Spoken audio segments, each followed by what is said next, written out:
La session de janvier du premier synode diocésain de Kolwezi a débuté par l'Eucharistie à la chapelle du lycée Umoja. Il s'agissait de prier pour le déroulement des assises.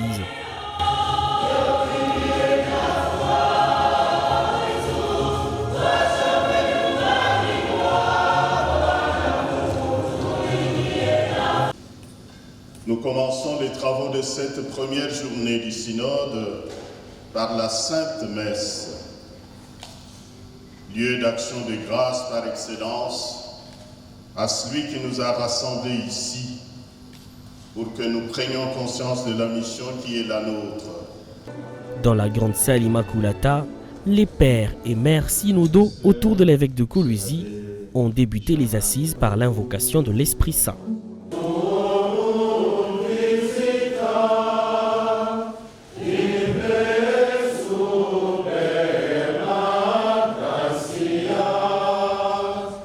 Ensuite, quelques décrets épiscopaux, notamment celui de la convocation du synode, ont été lus. Pour lancer ces assises, le président du synode de Kolwezi, Monseigneur Richard Kazadi, va prononcer le mot solennel d'ouverture de cette session.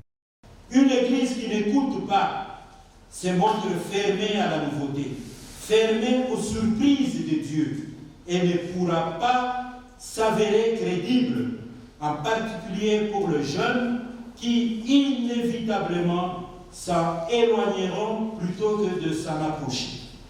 Je déclare ouvert les travaux du premier synode diocésain de Kolwezi sur le thème « La dynamique synodale dans la mission évangélisatrice de l'Église Famille de Dieu de Kolwezi ». Hier, aujourd'hui et demain, par cette première session ayant pour sous-thème bilan de la synodalité pastorale de l'Église Famille de Dieu de Kolwezi. Je vous remercie. Pour cette première journée, il s'agissait de dresser un tableau de quelques commissions du diocèse. Cette évangélisation se fait dans un cadre, et c'est ce que nous avons appelé la pastorale de la synodalité de l'implantation. Et donc nous pourrons émettre 24 sur 24. La conversion synodale a le mérite d'amener le chrétien, clerc et laïc, hommes et femmes, fils et filles de l'Église, à prendre conscience du rôle unique et spécifique à jouer dans l'édification de l'œuvre de Dieu. Il s'agit pour tous. L'après-midi était consacré aux travaux en Carrefour. Cette première session du synode diocésain va se dérouler pendant 6 jours.